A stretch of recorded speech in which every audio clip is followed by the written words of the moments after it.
are we ready for half pint now? I mean, are we properly exhausted enough and juiced up and gin and tonic and tea? Yeah, I think so. Go for it.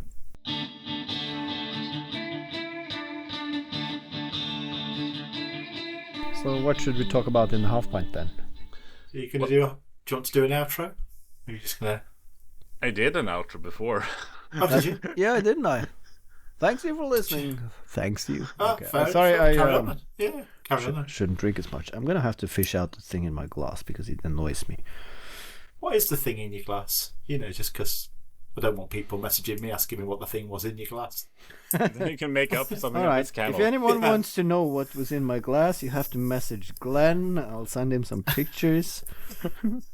It was his balls.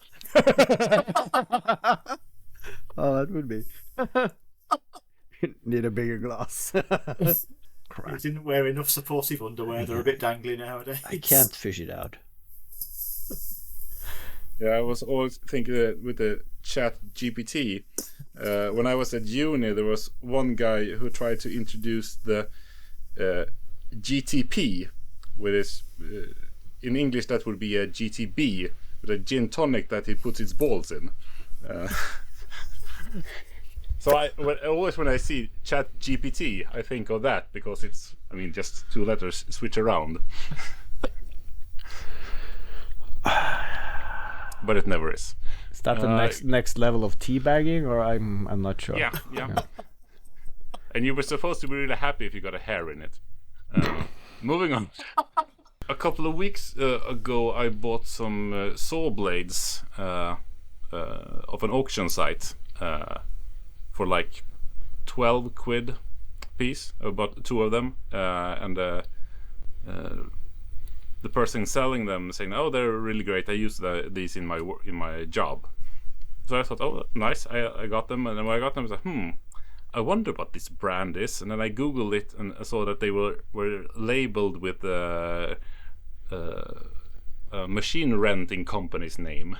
And then I looked around, and I was like, okay, this guy has like 10 ads or a ad. This is some guy skimming off his workplace. So I felt a bit is this how should I feel about this? That's when you send that company an email. I got some saw blades off of you here, and one of the tooth were chipped. So who do I talk to get a replacement one? And then they start digging into it. But we don't sell those to the consumer market. Well, I bought it on this site from this guy called John Johnson or something, and like, all right, he's in. No. Yeah, that's one route to go. What were the blades for? Your table saw? No, the miter saw.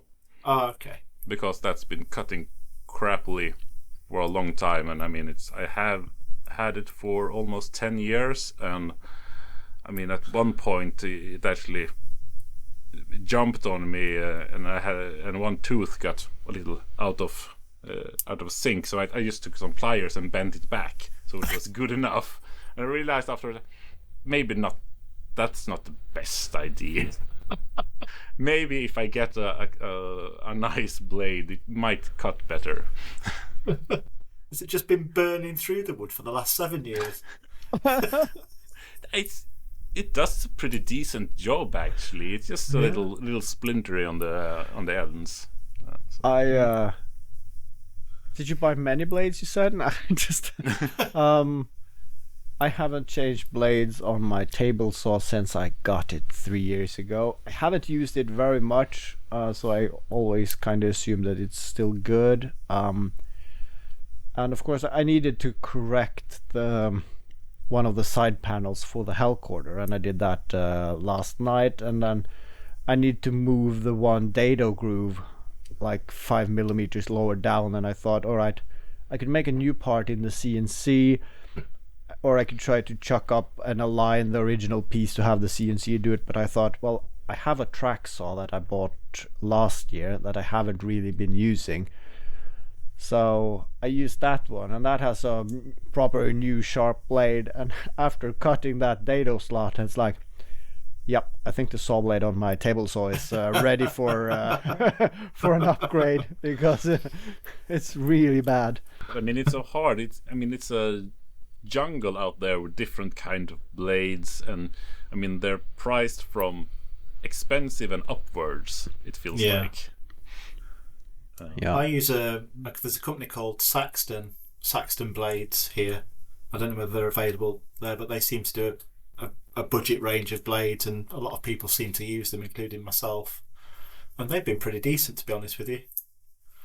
And they fit all different sizes. They do all the different sizes to fit all the different saws, so it works out well. Yeah. My table saw.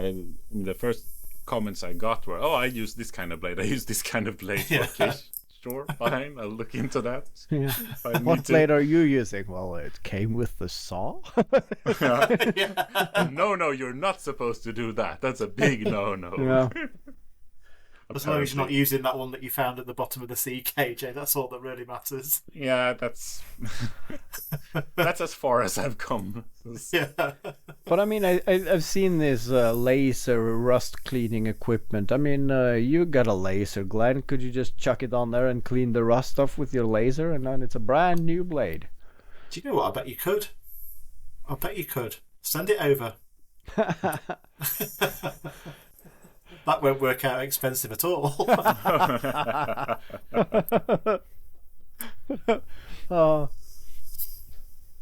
Yeah, shipping rates are insane. Yeah. I mean, even sending stickers is like, this feels too dumb. It's an envelope with a sticker and like what you're paying for it. It's like, this is, I mean, I could drive to Sweden myself and deliver it and still have money for lunch. Yeah. If I just put stickers in the envelope, it's £2.20 anywhere in the world, basically, to send a sticker. If I make it thicker, if I make the envelope too thick by adding a bar of chocolate, then it goes up £1. That's the thing. It's the same in Norway. And then of course you have to lie that there's nothing of value in there and it's only paper, because if not, they classify it as a package and then the price is threefolds. And of course if you want to send like a plop chocolate or something like that, the price skyrockets. So yeah. But I just realized I need to make myself an Excel sheet to keep a track of who I sent my stickers to. I haven't sent to many. I think I've sent to 3 or 4 people, but I still, like, I got a sticker here the other day and like, that's nice. Did I send one? Is that why I'm getting this, or is this one I'm getting? So I'm now gonna reply. So I figured I need a list, unless I'm gonna start sending stickers to people and they will like, I got this already 3 weeks ago. Oh, sorry, I thought you needed another one. How many are you sending out that you can't keep track of it? Well, I had a stack lying around and I was thinking, I mean, the glue is drying up, so I might just send them. So I'm following K.J.'s sticker collections around at the moment. So I've gone for the one for Japan, and because I want one from Japan, and the other guy from Germany as well. Is it Stormzy or? Yeah. Yeah. Those two seem like sticker collectors. Yeah. So I'm doing a swap with those at the moment. Yeah, I got a sticker a couple of months back and I said, "Oh, nice! I'm gonna send you one." So, no, this one was the one I owe you for yours that you sent me a year ago. Okay, that rings a bell. Yeah, that's why I've given you my address. In the messages. It causes much confusion when you send them a podcast sticker, KJ, and then I contact them and they hold the podcast sticker up, say, "Is this yours?" Just see the No.1 bit. Yeah. Then you have to go, "No, this is the Instagram for the podcast." Well, that got me thinking, because I'm looking into an old drawing I made because a friend contacted me and we were chatting, and she referenced that drawing I did once, and is it still available? And then I thought, well, maybe I should just make a print of it and send it as a gift. because I'm thinking about printing a couple of pictures, and then I realized, this company also do stickers. How large can I get them? So I'm thinking for Maker Central, if this one holding up the current one, it feels a bit small. So how much can we scale it up? We should get one big one. If they have a sticker wall or something, we should have the biggest sticker of them all, just in case. I think you definitely need to scale up your stickers anyway, Haavard. They're tiny. You proper cheaped out on those. Yeah, they're pretty small actually. I think they're kind of cute, and they fit everywhere. It's like you can, Just like you. You can always squeeze one in.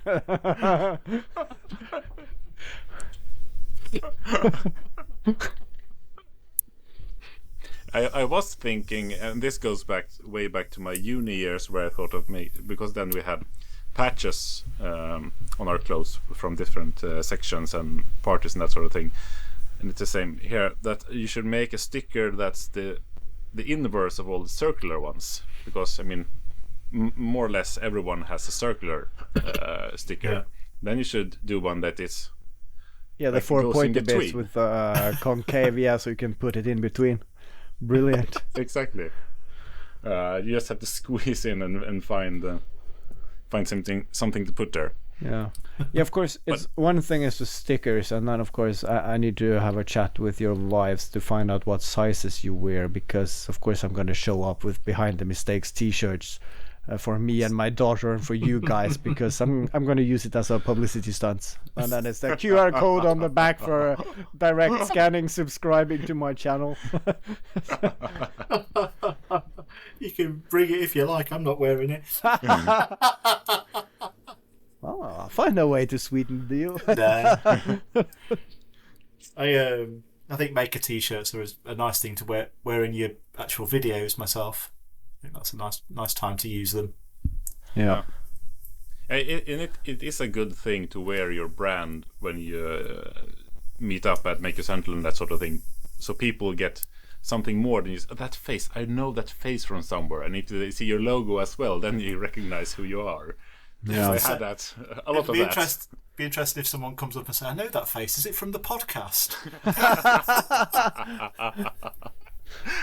More likely, someone hears your voice in I'll take it. for for a pasty. I should actually bring a dummy microphone just dangling in front of my face so people recognize me. Like, haven't I seen you before? And then I just put up the microphone. Oh, you're that guy. Just have a boombox with the podcast episodes going.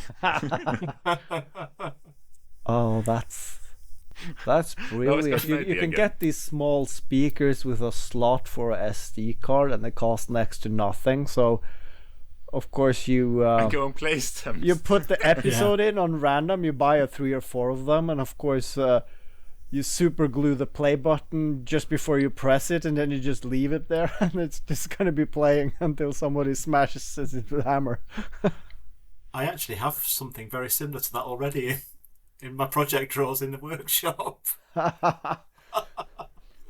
Oh, that's really interesting. I was wondering what to do with it. I was also thinking, I think I have a 10-15 kazoos laying around, so I could make some small gift bags, put it in an envelope with a sticker, and just randomly hand it out to people. I'm never going to use them, so it would be just a fun gimmicky thing. We just put them in people's pockets. Without saying anything, yeah. Yeah, one guy was doing that a couple of years ago with little 3D printed things, I think.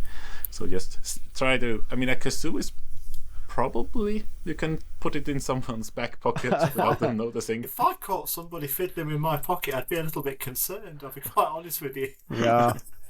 I have...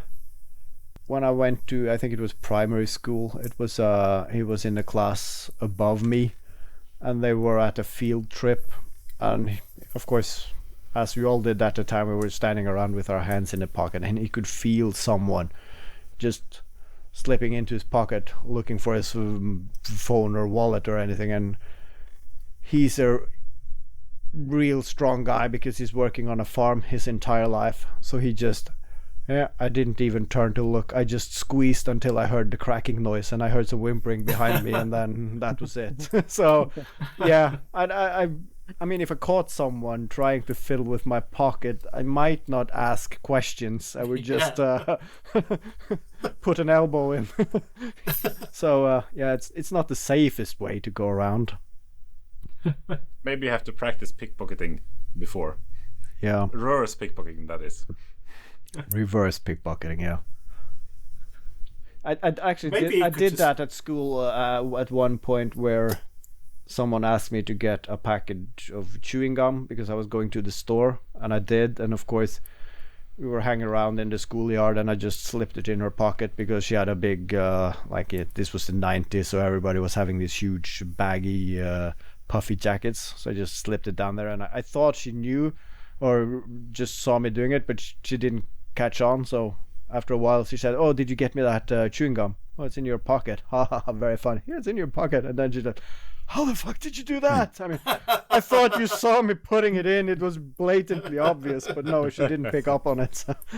and then you pulled her bra out of your pocket. And that's how he met his wife. Yeah. And now we're married. Sadly, It wasn't even her bra. It's like...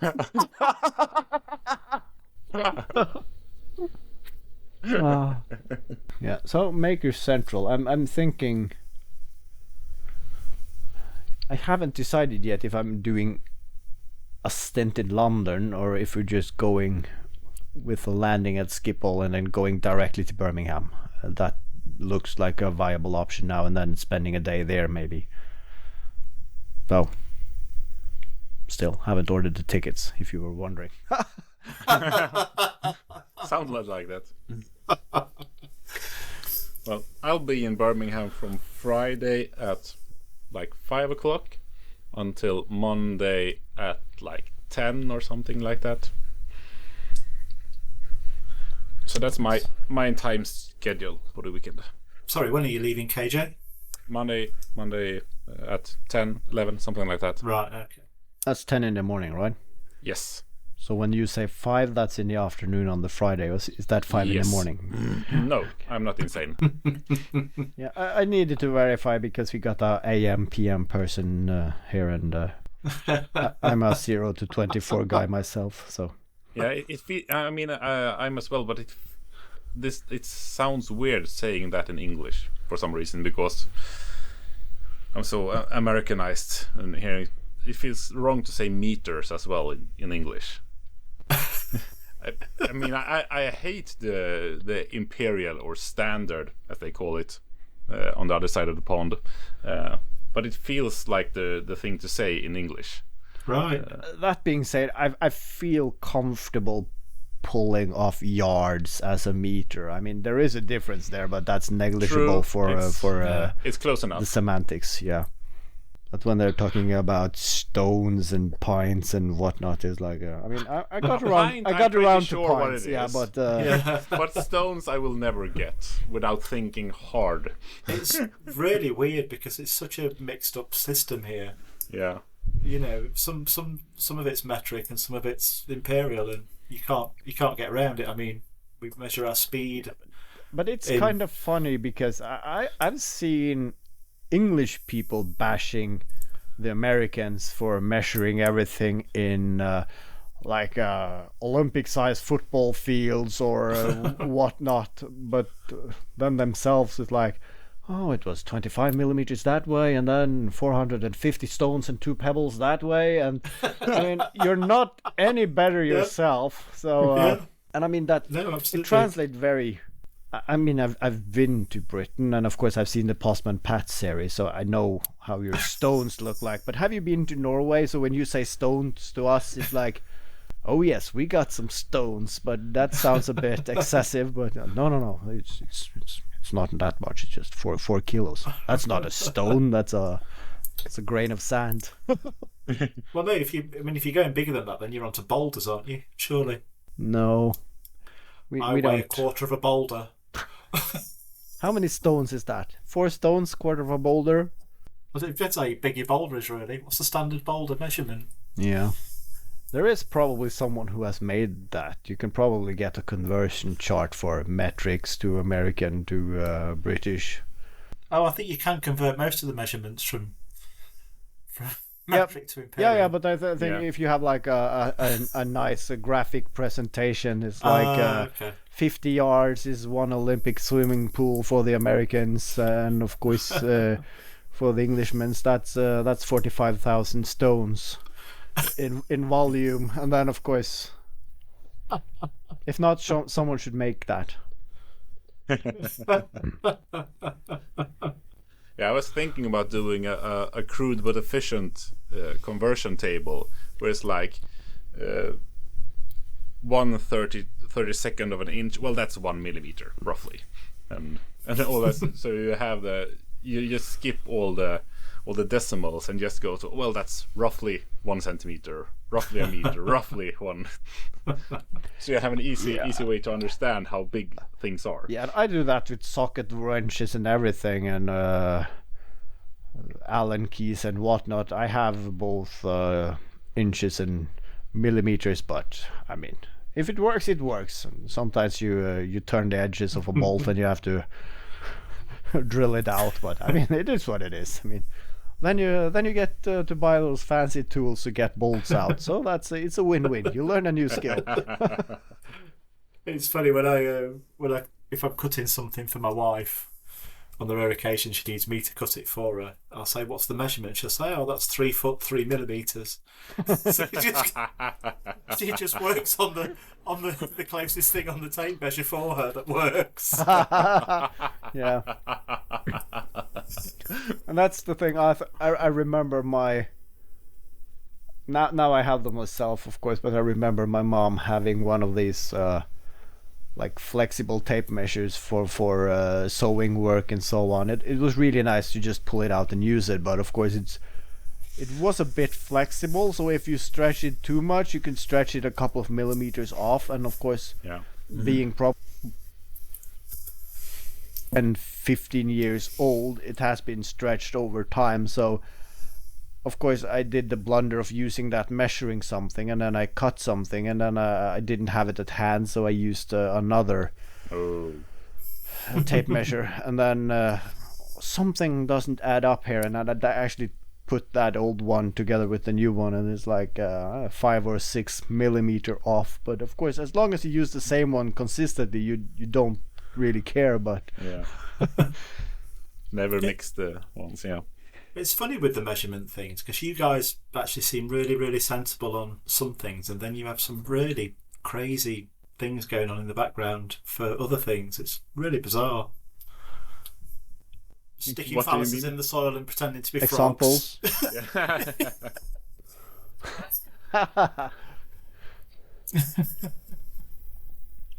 Yeah, I mean, we like to have things ordered and to measure things accordingly and that sort of thing, but when you have to let loose at some points as well. Okay, so when you let loose, you really do let loose. Yeah, it's one or the other. I mean, you can go crazy, of course, but it needs to be exact.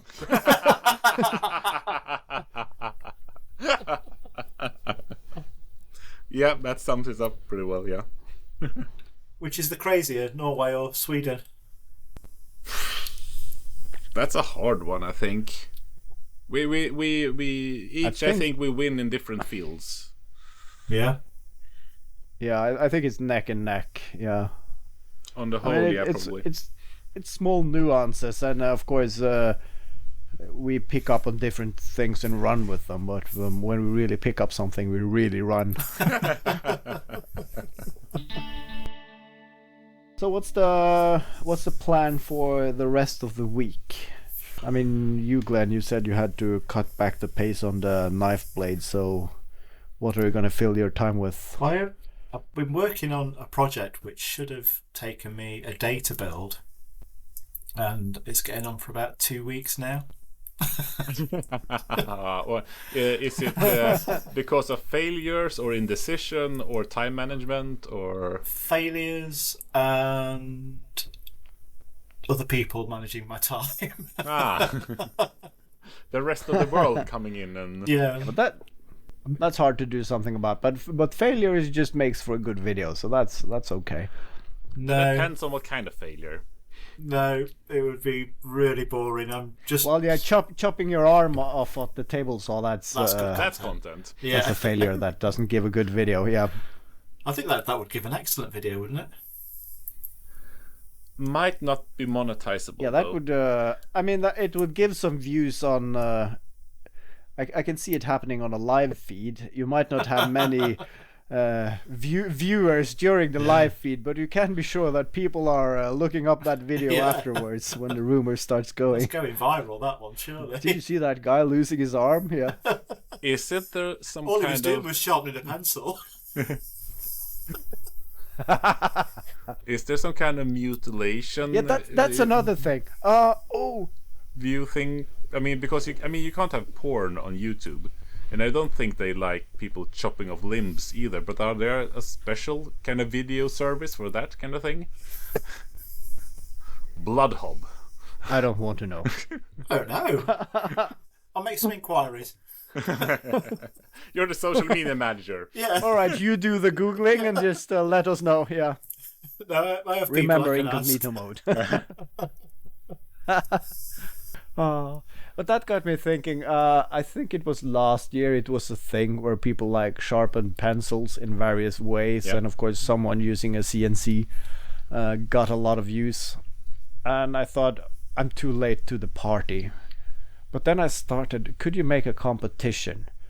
Because I remember at school we sharpened pencil as far as you could, and then it was like a challenge. How fast can you sharpen it by hand and make it go away? And when you're thinking about that chuck for the angle grinder, if you chuck a pencil in there and you just ram it into a Yeah. pencil sharpener, how fast can you sharpen a pencil? And that sounds like a challenge. And then of course, could you use a chainsaw engine to drive the sprocket for the Yeah. like You have to beef up the chuck blade to on drive the, it in? on the pencil sharpener to have that. So yeah. Mm. No, I don't think the blade is a restriction there. I mean, I mean, if you use a standard pencil you have to sharpener, make sure it's really.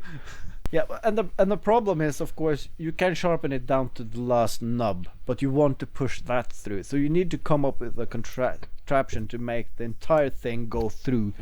So you need a fastening, pushing thing at the end that can go very close to the blade without, of course, breaking it, because you want to actually put the entire pencil through. you want And something then, of like course, it was always. like a hot glue gun that just pushes another pencil in after the previous one. Yeah, that's a good solution. And then, of course, I remember one competition we had. This probably says a lot about us, but it was some pencil which had really good wood. You could turn them where the shavings didn't break up, so you could see how far could you get the shavings before they break off. And then someone did like a meter of shavings before it broke off. So then that's another class of competition. You have the fastest and the longest shavings. Do we have several categories? So you can have an Olympic Games in pencil sharpening. I could Obviously. I could do it on my chopstick jig actually. If you use that in a different way, that's all it does is sharpen. Yeah. Yeah. That's like a dowel jig or something. I don't know what you call it. I designed it to make chopsticks, but it only Yeah, works. I would say that's Yeah, only works in a certain way. If you do it a different Yeah. way, it literally just sharpens things down to nothing. Now I want Yeah. to try this with my upside down angle grinder and then have a pen with a flap disc and then have a pencil in the other angle grinder, just pushing them. Sorry, Yeah. go back. Upside down angle grinder, isn't that just holding it the other way? I mean, you need to explain yourself. It's a special one. They sell them.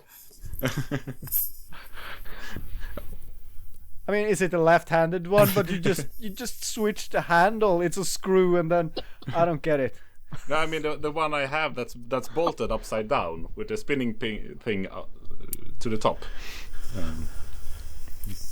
Okay. If you say so. Yeah, haven't you watched my videos? It's like in like half of them, I think. Yeah, but you never named it before, so upside down angle grinder. I mean, I haven't even heard about a left-handed one. So I mean, what is this monstrosity? Talking about angle grinders, did you see my my completely original angle grinder video this week? My short. You're spraying your camera. Yeah, it brought back some memories. No one's filmed themselves making sparks with an angle grinder before, have they? No.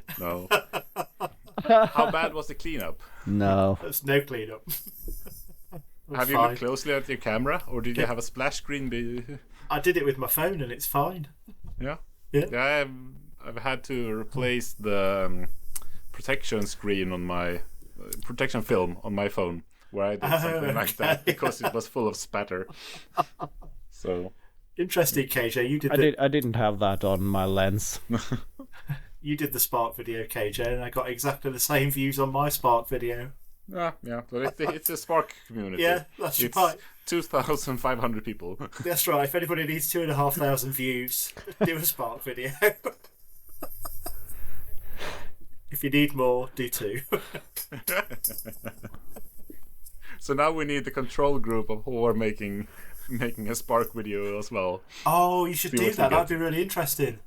Yeah, but I do have the footage where I ruined my camera lens, and it's a really good sparkling video, but it's a segment within a larger video, so I should just make a short then. Yeah, do that. I'll see what I can do. And you'll get 5,000 views probably. And then I call it some clickbaity. How to ruin your $1 million lens or something like that. And of course it's $1 million in some Asian Republic island currency or something. So it's basically just $100. But yeah. As long as they call dollars, but some other country, that's really good. What's the dollar with the lowest value?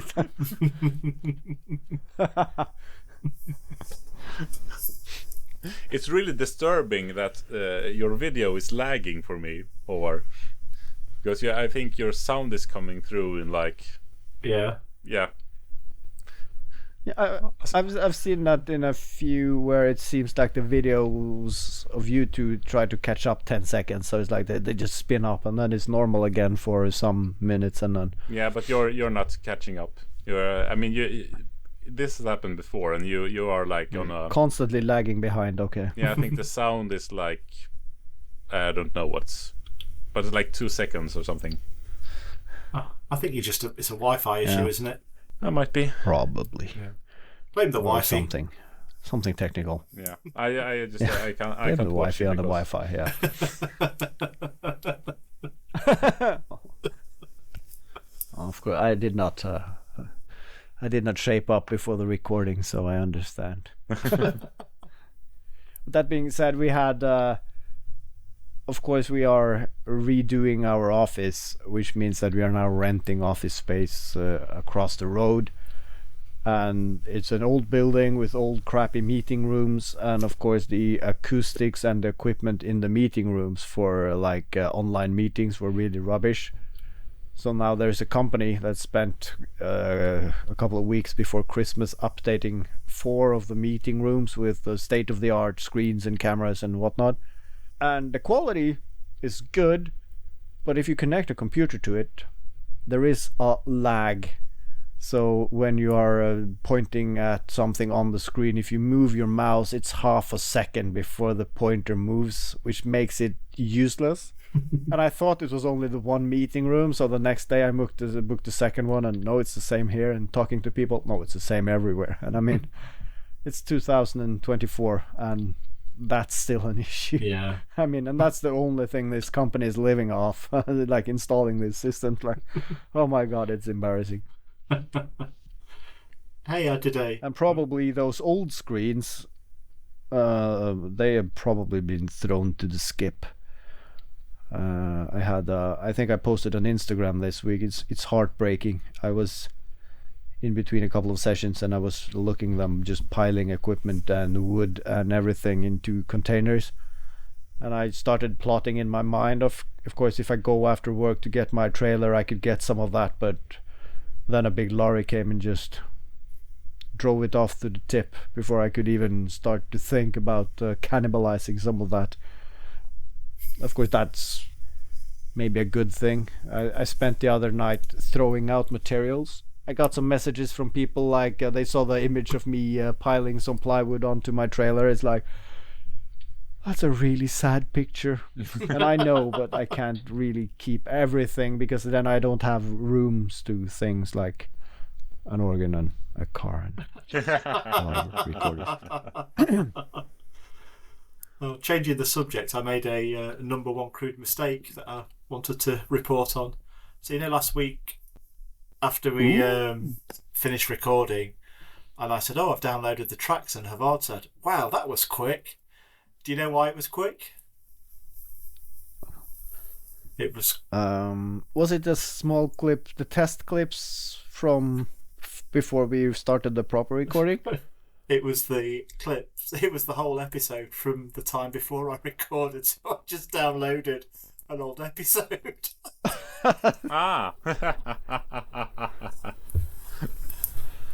I've actually done the same. Well, I didn't download. I downloaded the right files and I put them into a folder, but I put them into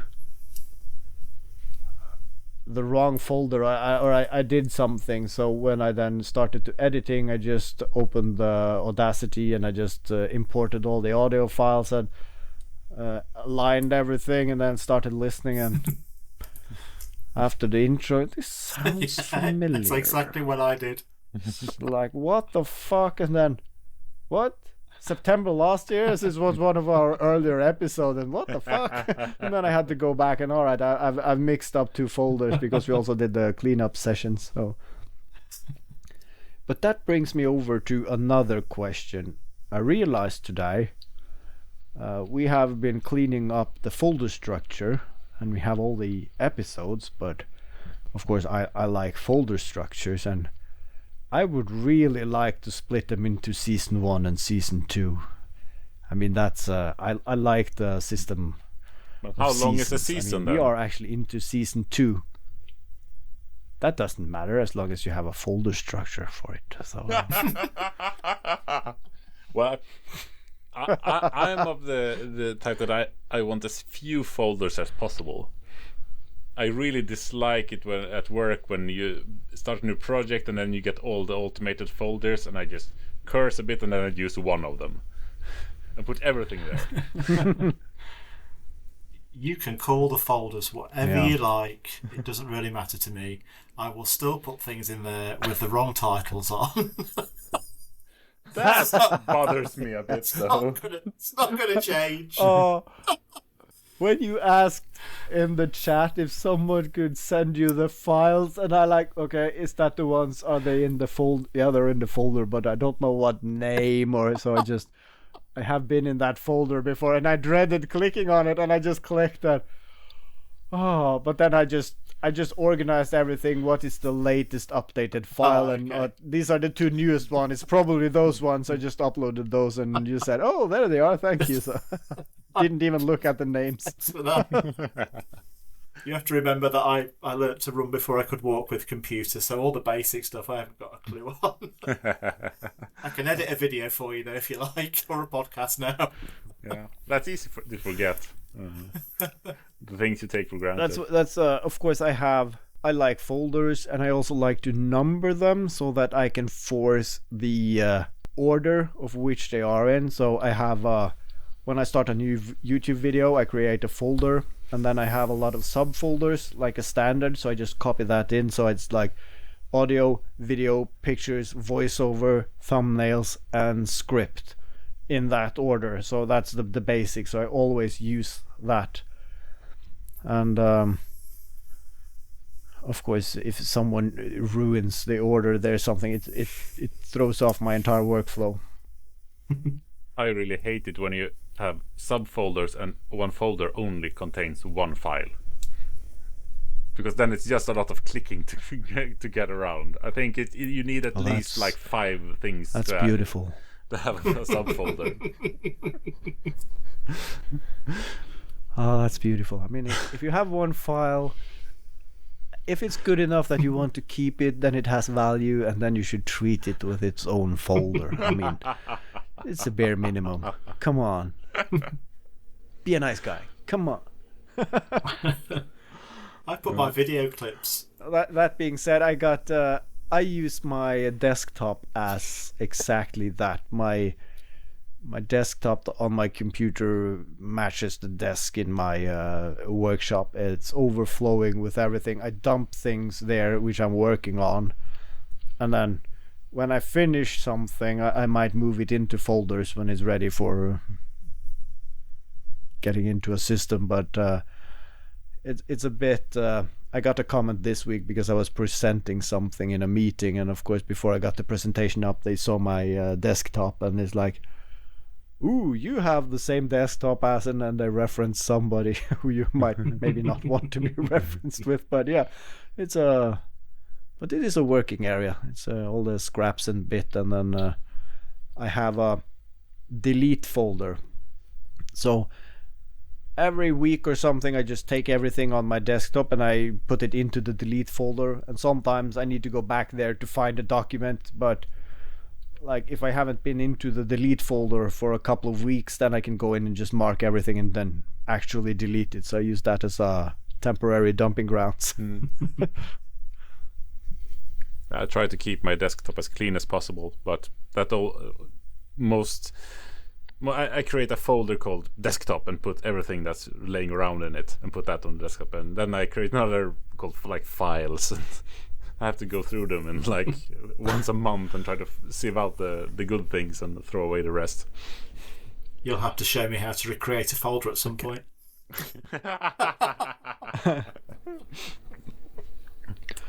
Going back, right, I have 39 gigabytes in my delete folder, so it's it's a couple of weeks old by this point.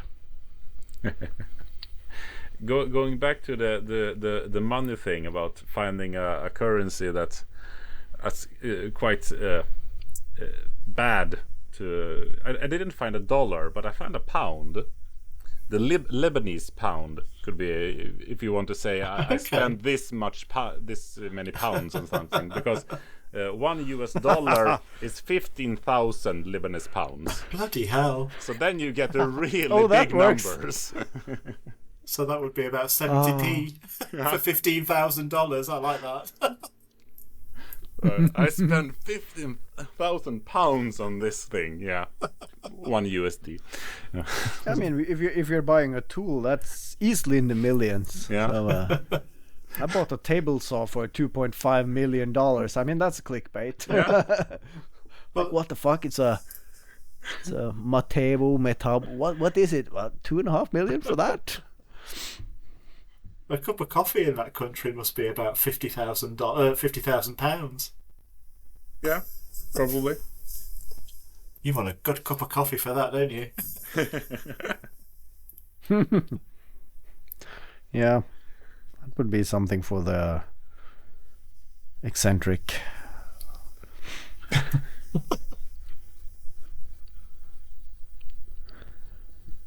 So that's nice. Now we are 1 hour 48 minutes. It's about time to wrap up the shortcut as well. Half pint. Then this is shortcut. That's a good. Yeah, that's a good name. That. I prefer that one. Unless we end up, yeah. Shortcut. Yeah.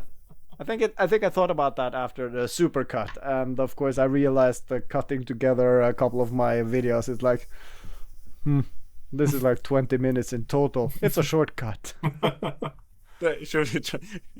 You take all your videos and you just take 1 minute from each, and that's a shortcut. That's I haven't done it yet, but at some point I missed some filler clips, and I realized, well, I just need to show 2 seconds of the CNC carving something. I could just lend a clip from a different project. Nobody would know, and I do that all the time when I do something wrong. Of course, I don't refilm myself cutting things. So of course, if you look closely to the build video, I'm cutting something, and then when you see the completed build, it's what you did cut there didn't really fit into the project. And no, because that ended up being scrapped. But still, I kept it in. It's a part of the process. That could be a fun little challenge. You put on your screens about this is a CNC working on another project. Can you name that one? They have to go back and see the earliest time that clip was actually featured.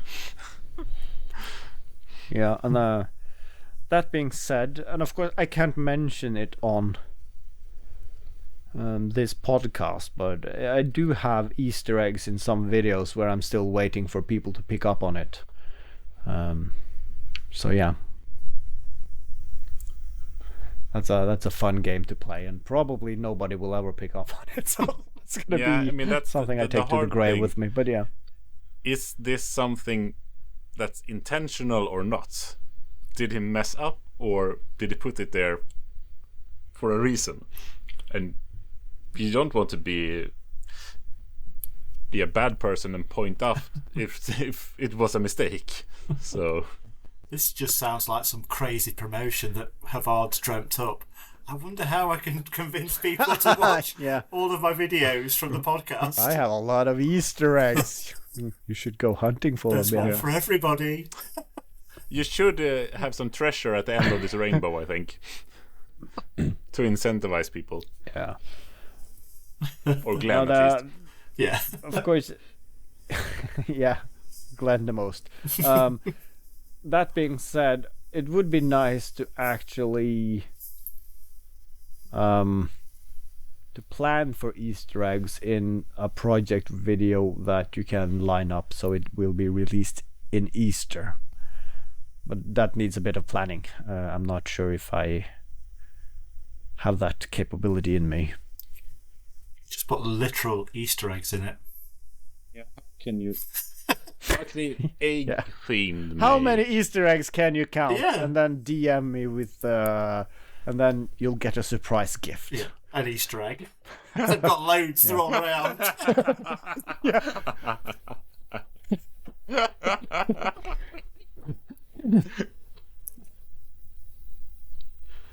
I know you get a promotion code 20% off if you buy something in the web shop. Yeah. And then you increase all the prices with 20% beforehand. Yeah. I hope when you announce the web shop, you're going to do a discount code for the listeners, for the CMOs. Of course. And when are you gonna? What it is? Gonna tell, or do we need to go hunting for the web shop? I've tried. No, and of course, yeah. Shouldn't be that hard. I'm stranded on. There are a couple of design tweaks I want to do, and of course, it's finding a name. Of course, I've been spending a lot of free time thinking about that, and I've had a maritime theme in the naming of things that I've put up there as an experiment, which has just been like fun goofing around. But if you want to aggregate that philosophy into the name of the web shop, then it becomes a maritime shop who sells brass anchors and nibs and bits and bobs. But finding a name, I think we discussed that in another related matter. It's difficult because you want it to be short, you want it to work internationally, because Norwegians, we have a couple of letters that doesn't exist anywhere else. So does the Swedes, and the Icelandic have maybe jumped into the deep end, but let's not go there. And then of course you want something that is not taken, but of course you don't want something to have it as a brand, and you want the web page available, and you don't want someone to have used that in like Instagram or so on, because you want maybe a separate channel there for doing ads and so on. So it's quite a big checklist. So every time you get is that a nice idea, and you get like 3 steps down in that checklist. Nope, taken. Nope, done. Nope. I had an idea for it today. Like, yeah, come on, hit me up. I was thinking timeless Norway. Yeah. You had I think it was in the half pint you had a suggestion where you said something clock, and then I clock. just realized afterward, is that a say? Yeah, I said clock, and is that like a catchphrase from somewhere that I didn't pick up on? No, Or was it just something that you came up? It's just something I came up with because clock sounds like cock. Clock blocking. Oh, yeah. I mean, Yeah. the one you have on the site now is pretty decent, and if you're not nice, I'll publish it in the description of the podcast. Yeah, I have a couple of friends that are really good at just producing random names, and then I thought maybe it should be a poll, but then you should have some guidelines for what you are thinking You just get of. Boaty McBoatface, so Yeah. Yeah, but that's taken again. That's the problem, right? Rocky You need something McBlockface. that's available.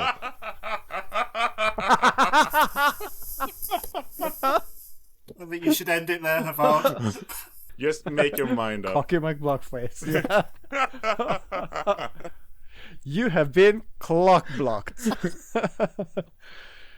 And that was it for the half pint. Have a nice evening. See you next week. Bye. Oh, this was one of the sillier ones, I think. Oh, that was a nice segue for an ending. Yeah. Yeah. A happy ending, one might say.